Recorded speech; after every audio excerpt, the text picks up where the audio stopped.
Good afternoon or good morning, wherever you are from. Welcome to today's webinar, where we will get started in just a second. We see that there are several folks just joining the webinar room, so we'll let folks get signed in and then we will get started in about a minute. Thank you for being here today.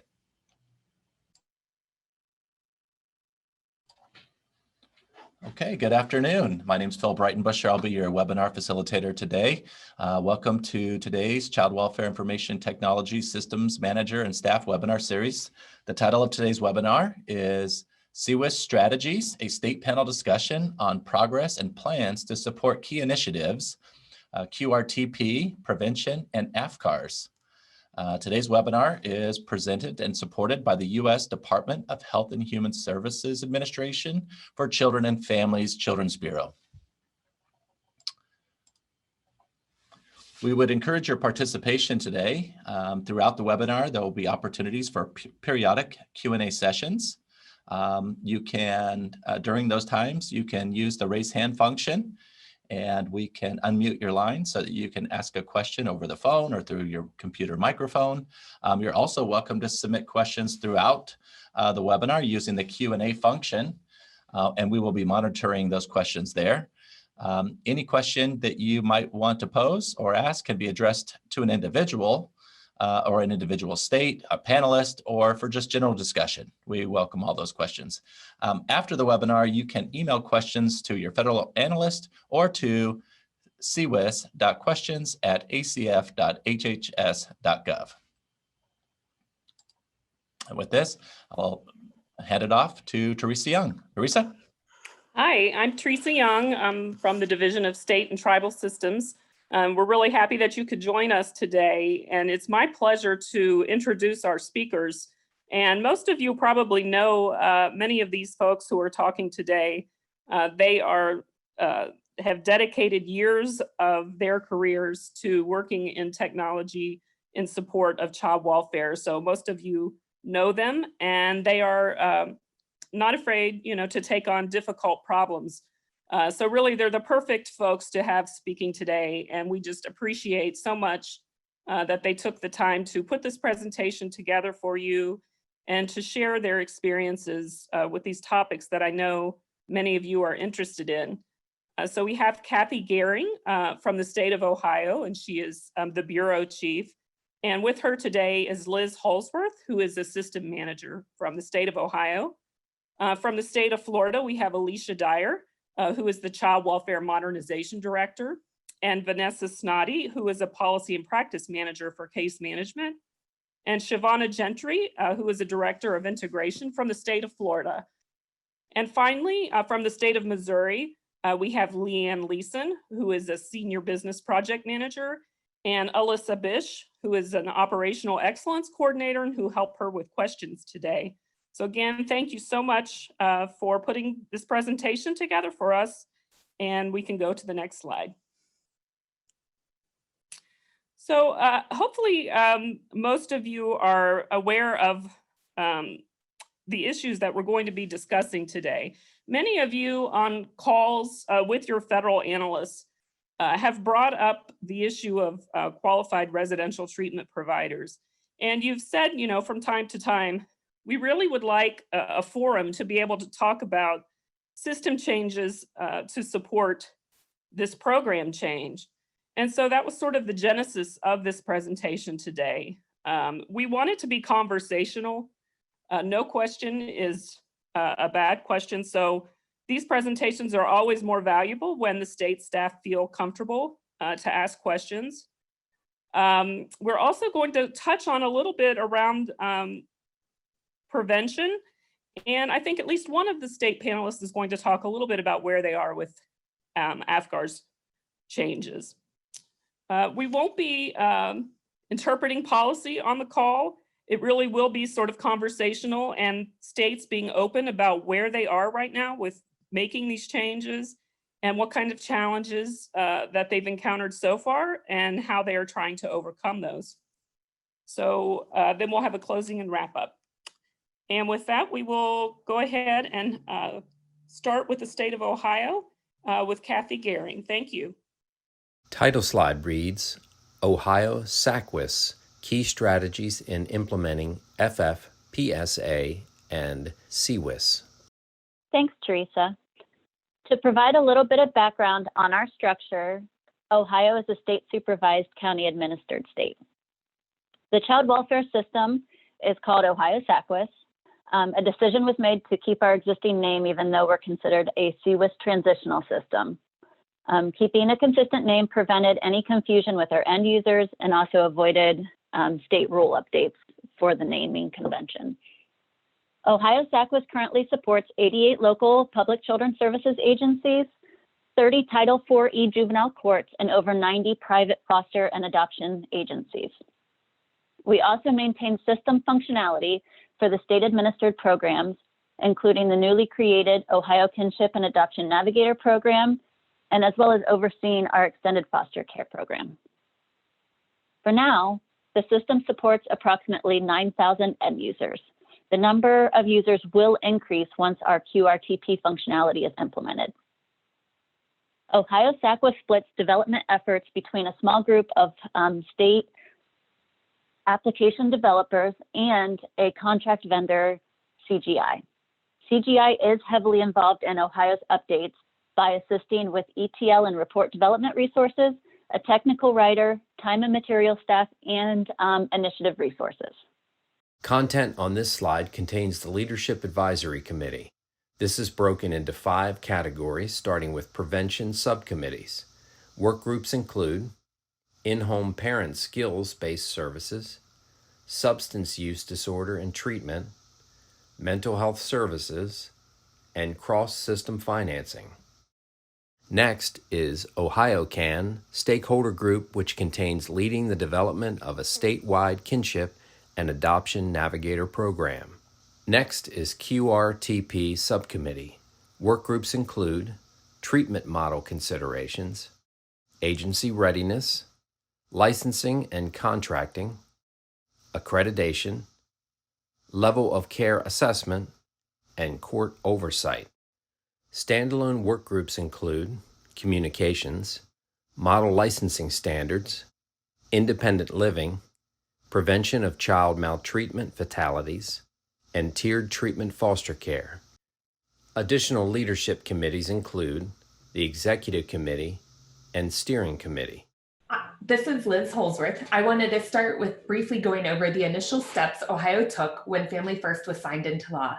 Within the first couple months, Ohio formed a leadership advisory committee to start the necessary planning work for our Family First. Because we are a county administered state, it was critical to have our local agencies in the development and planning efforts. The committee helped determine how Ohio would implement the Family First work. This is the structure of the Leadership Advisory Committee and shows all the different work groups which reported to the larger committee. A lot of people were involved in determining how Ohio would implement Family First, including internal and external stakeholders, policy area, and our automated systems team. The early involvement of our automated systems team allowed us to bring recommendations back to our bureau to start discussing the decisions, plan for the work, set timeframes, and work with our policy and licensing areas to better understand the scope. Next slide, please. As most states, Ohio has taken Family First as an opportunity to transform child welfare across the state. Unfortunately for us system people, this means lots of change and big changes. We have worked very closely with our leadership within the Ohio Department of Job and Family Services, our policy counterparts, and with our internal and external stakeholders who continue to be part of implementation work groups. Policies and decisions continue to be made and at times change for the Family First work. Due to this, we have really focused on what is necessary and what can we add on once these requirements are up and running. This is allowing Ohio to determine how best to assess and determine the families who would benefit from prevention services, look into how we can best complete the QRTP assessment and potential for utilizing one evidence-based assessment throughout the state, be a more agile system, limit the initial scope of complexity, allow the opportunity for stakeholder feedback, and allow for a more realistic workload. So as previously stated, the Bureau of Automated Systems has worked closely with our Office of Information Systems application developers, and our vendor resource CGI to ensure that we have the resources available to complete the scope of work and the necessary timeframes. We've divided the work into several phases and projects, which has allowed us to complete the work more incrementally. We took a coordinated approach to the Family First effort, since the amount of work to be completed by October of 2021 is greater than either our state or vendor resources team could accomplish independently. So the vendor resource is mainly focusing on our QRTP changes, and that frees up our state development resources to implement the initial tweaks for our case module in order to support the prevention services updates. Regular meetings are scheduled with our policy partners to review the system as updates are being made, and we receive feedback on our design. Internal team checkpoints, including staff from the help desk and the training areas, are held monthly to ensure that we have a clear understanding of our decision making and also impacts to existing functionality in the system. Thank you. So QRTP, they had the first set of approved recommendations from the Leadership Advisory Committee. Therefore, this work started more than a year ago. This set the stage for the work to be broken into phases. QRTP was set up into these 3 phases: identification and licensing requirements, which are the first changes we were able to promote to production, discharge planning, aftercare, and assessment requirements, and the 3rd phase is case planning, legal, and financial requirements. Next slide, please. So right now we're in the QRTP phase 2 of our implementation. And as the requirements for discharge planning and aftercare services were being discussed, it became clear that we needed an ability for our congregate care agencies to have a place to document these activities. This brought up a great opportunity for Ohio to create a new portal for these users called ARTIS, which is our residential treatment information system. It will have a separate access link for this set of users, but ARTIS uses our existing database writing to the Ohio CCWIS tables, but users will only really see the children that are placed in each of their facilities. By creating ARTIS, we only brought forward the Ohio CCWIS information that these agencies should be able to see, and therefore minimizing any security risks of implementing additional rules to block the fields on the existing screens. The user setup will still go through the Ohio CCWIS provisioning structure with only a couple of user group changes. This is allowing us to take more of a modular approach while preventing synchronization issues and also ensuring QRTP agencies are in compliance with the new rules. This portal is scheduled to be available to end users by April of 2021. Next slide, please. Now moving to the prevention services work. Ohio has held 2 stakeholder retreats to discuss how we should implement prevention services in Ohio. This involved our policy area, licensing, CCWIS, other state entities such as Medicaid, mental health and addiction services, and health, as well as local public and private agencies. The participants of these retreats provided a lot of ideas and suggestions for both case flow and system design. By participating in program development meetings, we have been able to help shape how prevention services is implemented in the state and ensure the design of the program will meet the rules and recommendations, as well as be user-friendly and streamlined. Next slide. Ohio has determined to pilot the prevention services program utilizing the Family First Transition Act funding. This will allow Ohio to implement some portions of this program while allowing flexibility and an opportunity for agencies to provide their feedback for policy development and CCWIS functionality. The counties who opt to be part of this pilot will be part of formalized feedback sessions to ensure rules and functionality work in practice. There are 2 other phases which will include functionality to support the requirements for these services to become 4E reimbursable. These will include further case planning changes, payment processing, reimbursement, automation of prevention services case category are also part of those other 2 phases. Next slide, please. In terms of challenges and opportunities, We are working on how we could limit the complexity of this work until we know more about the implementation of the QRTP requirements and how the prevention services program will be practiced. We are hoping that this will limit the amount of rework needed later and give us more time to design functionality that is user-friendly, streamlined, and contains the best data for evaluation purposes. Our biggest challenge with the Family First work was prevention services.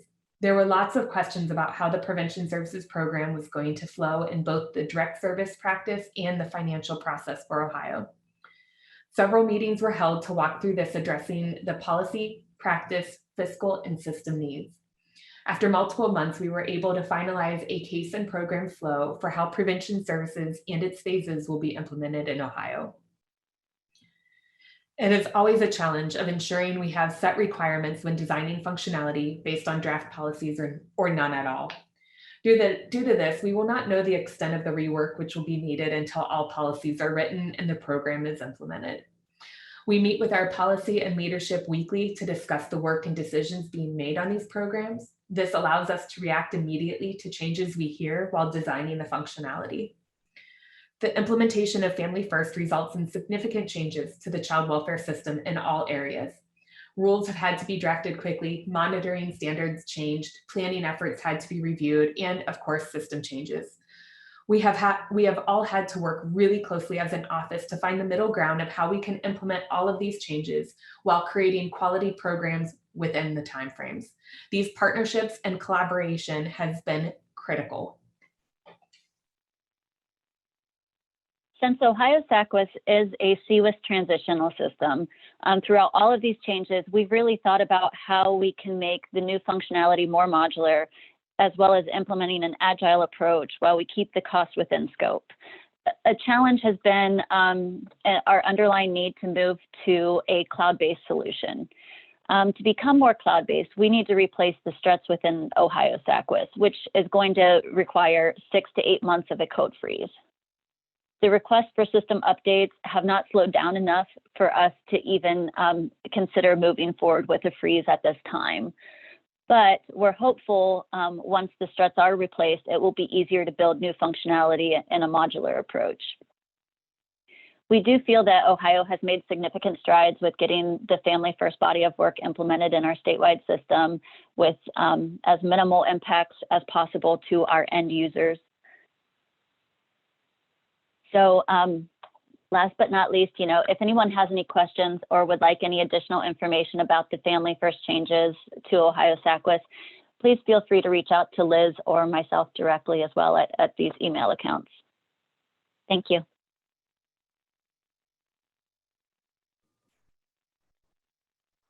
I don't see any questions yet in the chat box. But can you tell us again, Kathy and Liz, how many providers you're working with in the residential treatment? How many you expect basically would be having access to that functionality? I could take that, Teresa. I believe it's around, because it'll be both residential agencies licensed by Ohio Department of Job and Family Services, as well as those licensed by Ohio Mental Health and Addiction Services. And I believe it's about 150 to 200 agencies. And those aren't the facilities, those are the agencies. They could have multiple facilities under them. Thank you. You're welcome. And I heard you mention, the code freeze or your need to upgrade your system and the struts security vulnerabilities that you were talking about. In terms of, which is a huge risk, and I appreciate you sharing that. But in terms of like the program changes or, the changes in policy that need to be made to the system, can you just share what you found the most challenging so far with the actual program change? I know, Liz, you and I both talked about this during our prep session with everyone. And we did find that there was a challenge with how we were going to implement the payment of the prevention services. So we had to figure out whether, being the county administered state, whether we were going to put that onto the counties to pay up front and then try to seek reimbursement through the state, or whether we as a state were going to try to take over some of the responsibilities of that. And I know that this was a back and forth for quite a while, and it was a challenge because we can't really implement anything in our system or build functionality to support the flow without actually knowing how they're going to proceed with it. Liz, I don't know if you have anything to add. The only thing that I would add is just we have a bunch of draft policies. There's nothing that's been final, and that speaks to what Kathy was saying. Having draft rules is just a challenge to begin with, because some of those drafts were like shells. They weren't even full written policies. So we are really designing functionality on very little other than conversation. Thank you. We did get some questions that have come in. Is your financial system included within your CCWIS, or is it an interface? It is included. So one of my roles is the finance manager, and we do all of the foster care, and we have probably I think 7 different payment types that are issued through our system, either directly to caregivers or reimbursements to our county agencies. Thank you. Was Artist Portal built on a cloud solution, or what was that structure? Our Artist Portal actually writes to our Ohio CCWIS tables. So everything is still stored within Ohio CCWIS. The portal is really just a different view for the group homes and residential facilities that are needing to have access. So it also writes back until we're able to build our cloud solution. We're having everything still within our Ohio CCWIS structure. Thank you. And then we have had a request for the contact information of our speakers today to be posted in the chat. If one of the folks that are helping me today could do that, that would be great. Thank you. One more that just came in. Are other support services paid for within your CCWIS?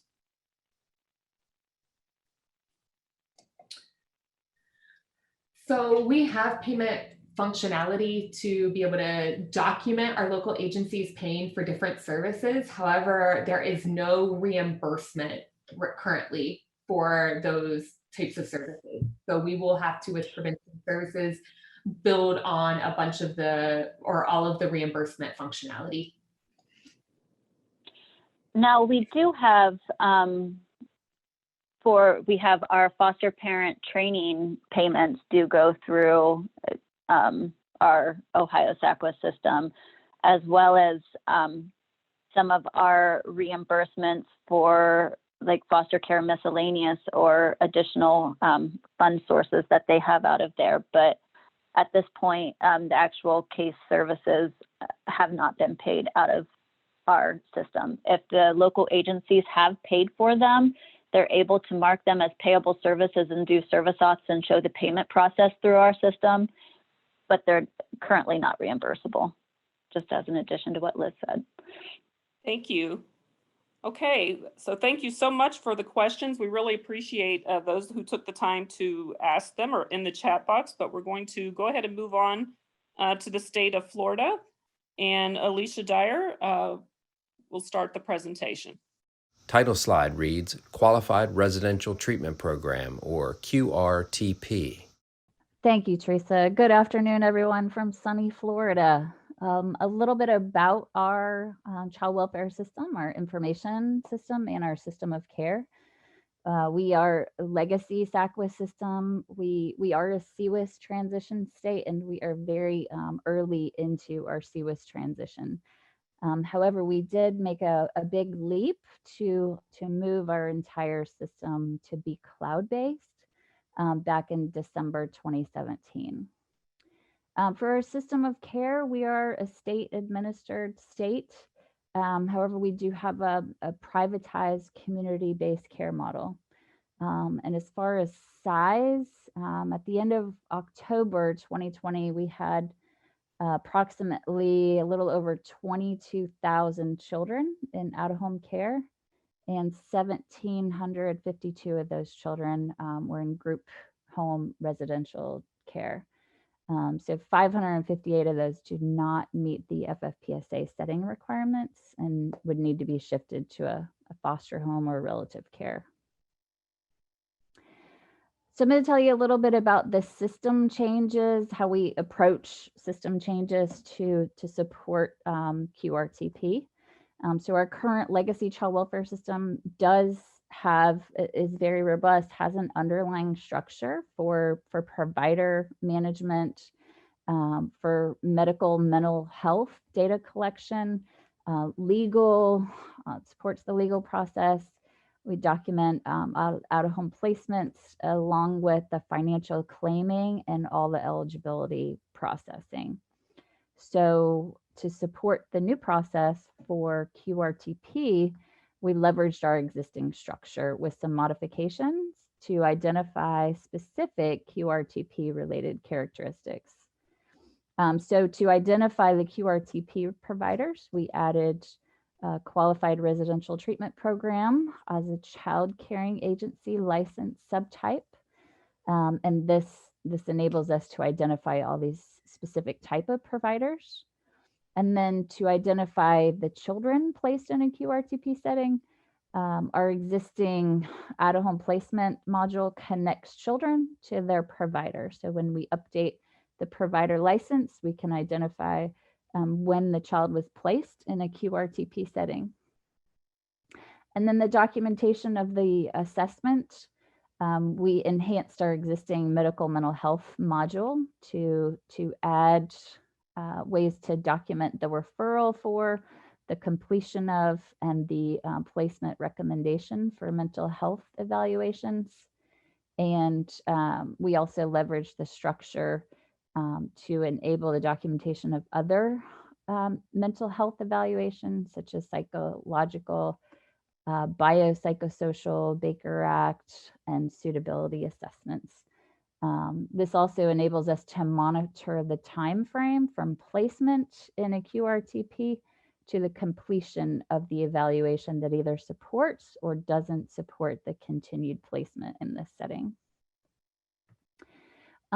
Specifically, some other changes are for our case planning module and function.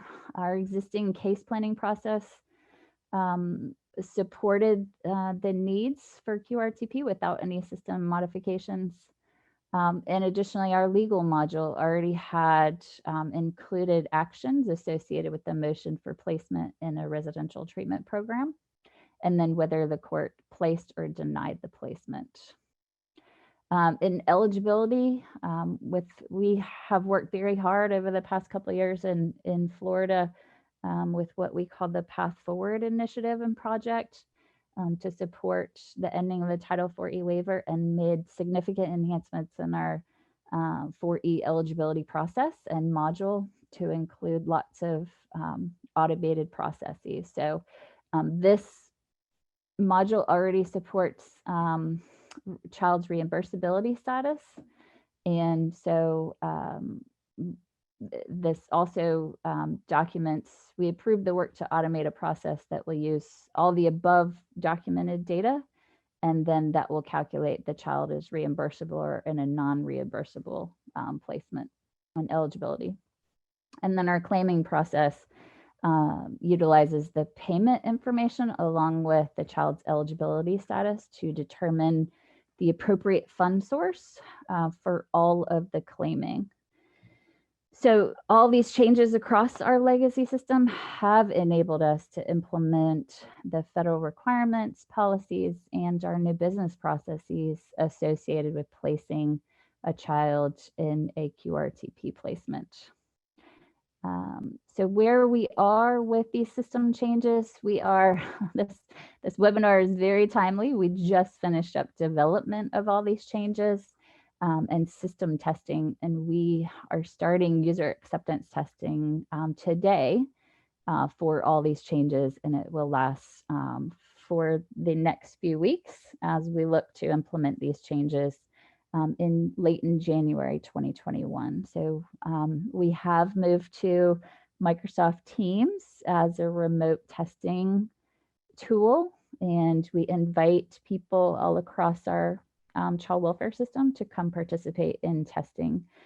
So legal, our child protective investigators, our case managers, and our placement specialists.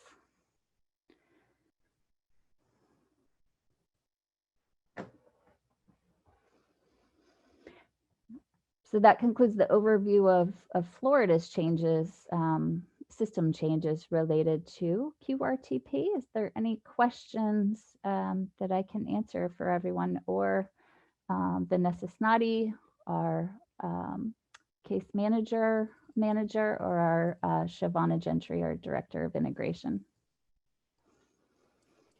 I don't see any questions yet on the Q&A chat, but I had a couple maybe before we move on to the next presentation.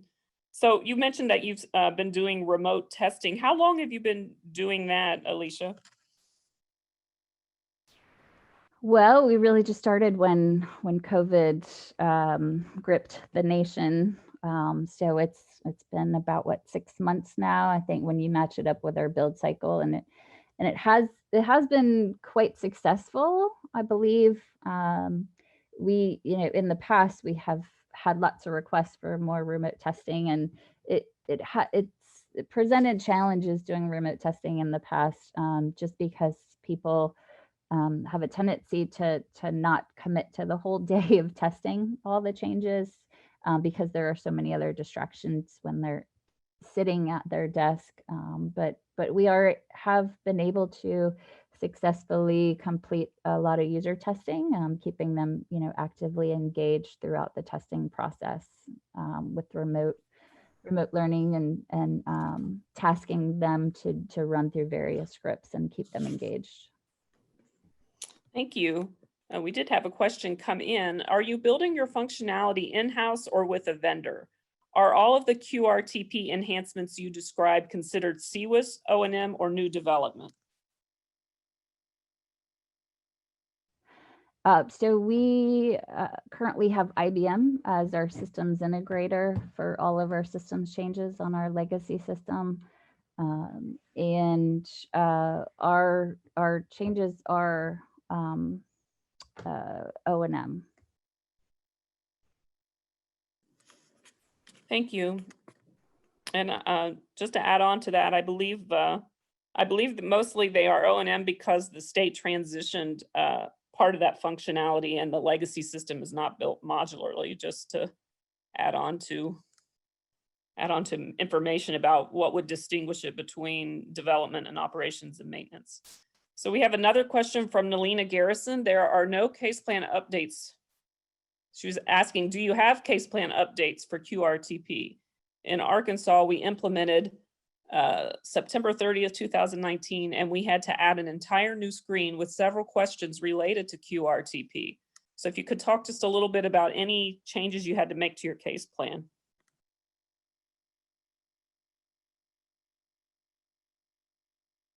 I don't think we made any case planning changes in the system. Vanessa, are there any additional policy and practice changes related to our case planning process? Yeah, Alicia, there are, and you're right, we didn't make any changes, that many changes in the system as you had mentioned, but we did for policy-wise to outline the documentation that is required to be in there, because the functionality, like Alicia said, is already there. It's pretty much a fill-in kind of option and some multiple choices. And then I think there's a portion that actually bleeds and filters into the case planning based off the placement of the child. And so that's already there. Our policies just really outline what we need to make sure is in there as they're entering the information into our case plan template so that it pre-populates.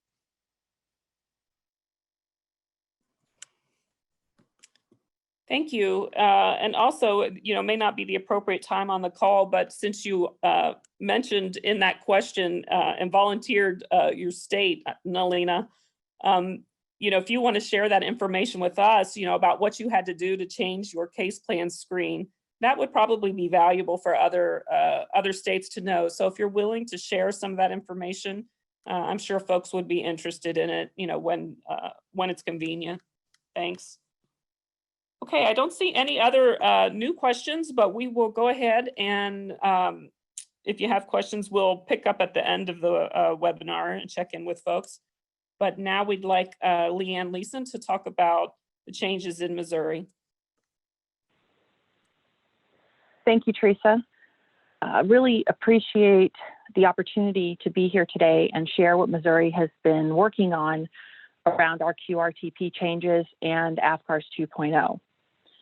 So to start, I wanted to give an overview of how Missouri is structured so it lends a little more context to the work we're doing in these two areas.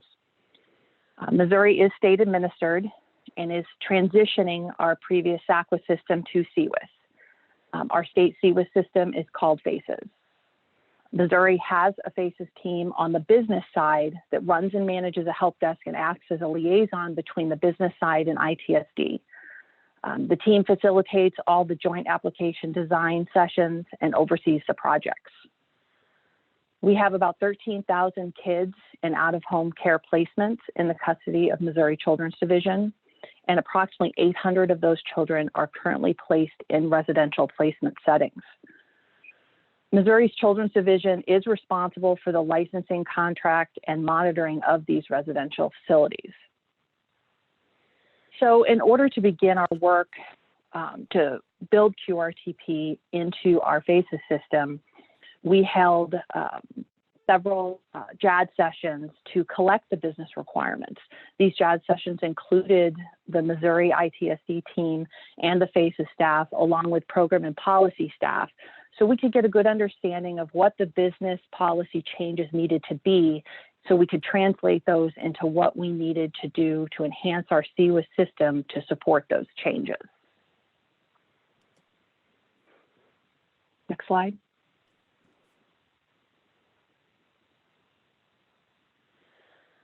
So here are some of the planned changes that came out of those JAD sessions around QRTP. We're going to be adding date-specific indicators under each facility to indicate if they are meeting their QRTP qualifying conditions. And this will allow our licensing staff to update those as needed, as facilities may lose qualifications or gain them later. It will allow them to tie dates around those qualifying conditions so we can understand their status at any given time. We plan on creating a new electronic referral process that will include the reason for referring a child to residential, the dates the independent assessment was completed, and the decisions and dates around the independent assessment and court decisions and recommendations. We are going to modify our current automated and online eligibility programs to account for these changes in placements, the timeframes for eligibility assessments and court decisions, and also the QRTP qualifying conditions of the facilities. Those automated eligibility programs will be modified to complete the 4E redeterminations as the child's circumstances or the facility circumstances change. If a court decisions are not made timely, or again, if a facility loses their QRTP status. Our automated 4E system is built directly into our CCWIS system and does run automatically or can be kicked off manually by our 4E specialists based on the child's overall conditions, and can do those redeterminations manually or automatically. It will also send reminders or alerts to staff when new assessments or court decisions are due. Next slide. So the time frame for these QRTP changes in our CCWIS system are as follows.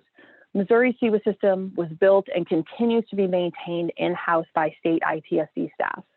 But some of our enhancement projects are bid out to our statewide vendor contract. This project was bid out and is currently in the bid evaluation process.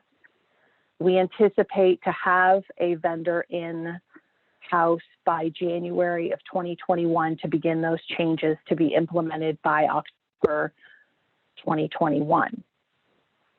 Missouri does plan to do a follow-up in-house project to include some additional functionality, such as reporting and tracking of referrals to residential care, and maybe some additional alerts to staff based on what we see after the initial implementation and what's needed to help staff monitor and track better the children coming out of these facilities.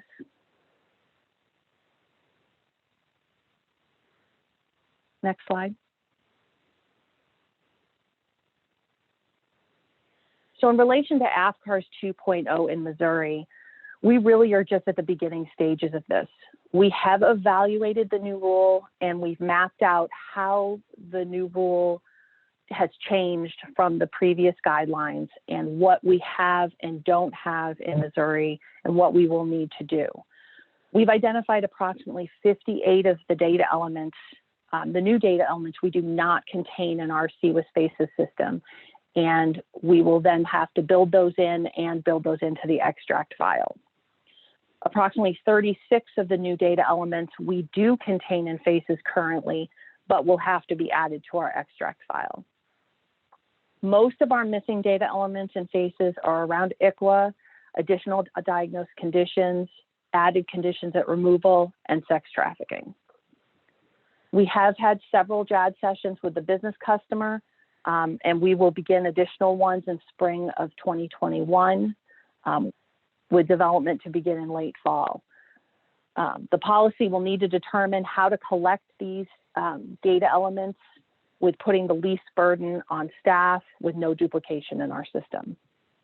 We will involve stakeholders in those JAD sessions, including policy staff and frontline staff who are going to be the ones having to enter this data into our system to best determine the easiest way for them to enter the data and capture it with it being least impact to the work they're doing.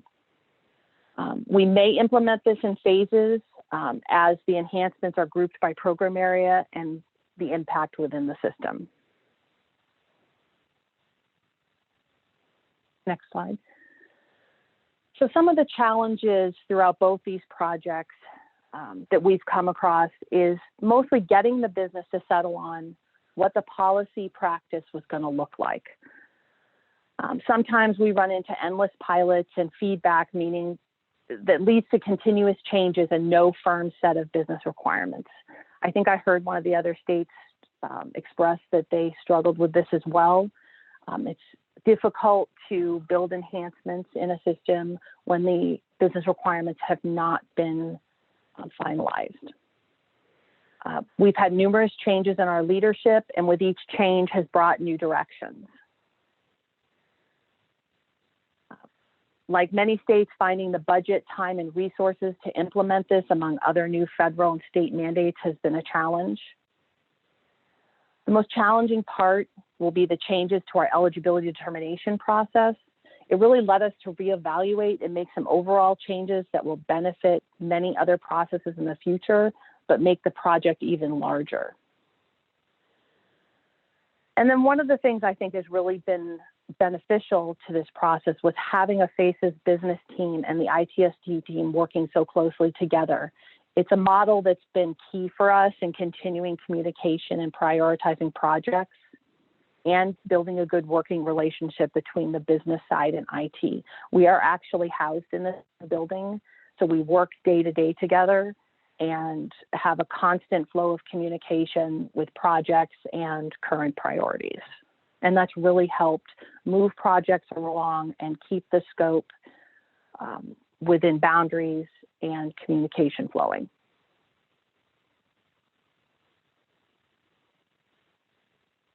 Next slide. So that pretty much concludes the changes we've been working on here in Missouri. If anybody has any questions. Thank you, Leanne. I don't see any questions yet. We'll wait just a few moments to see if I have an easy one for you. We have a mix of folks on the call today since we borrowed the AFCARS time. So we have a mix of program and IT folks. Can you describe what a JAD session is? Sure. I tried to write that out in one of the first slides. It's a joint application design. It's really a meeting between all the relevant parties, your stakeholders, your IT staff, your policy practice staff, whoever you feel is appropriate to the topic, to get together and talk about how the business policy side is going to work, what the policy practice is going to be, and how that might translate into the design changes that are needed.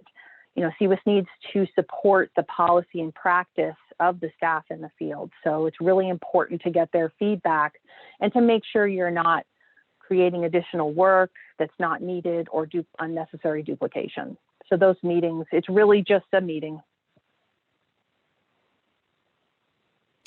Thank you. We do have a question that has come in. How long did it take to build your CCWIS system in-house? Well, that's a really good question. It took us from start to finish, because we brought it up in phases. It took us about 6 years. And I had a question, if you're comfortable answering it, and if not, that's fine, Leanne. But you mentioned that you were going to put out the QRTP changes to a vendor. Do you have a budget estimate for what that's going to cost at this point?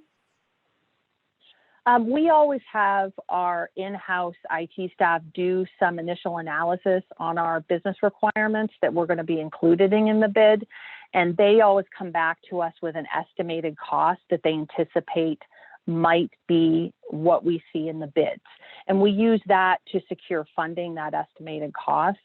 But again, when vendors decide to bid, sometimes you can't truly predict what's going to come in on those bids, but we do get an estimated bid from our in-house state IT staff based on their analysis.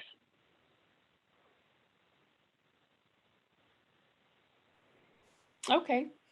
Any other last minute questions from folks?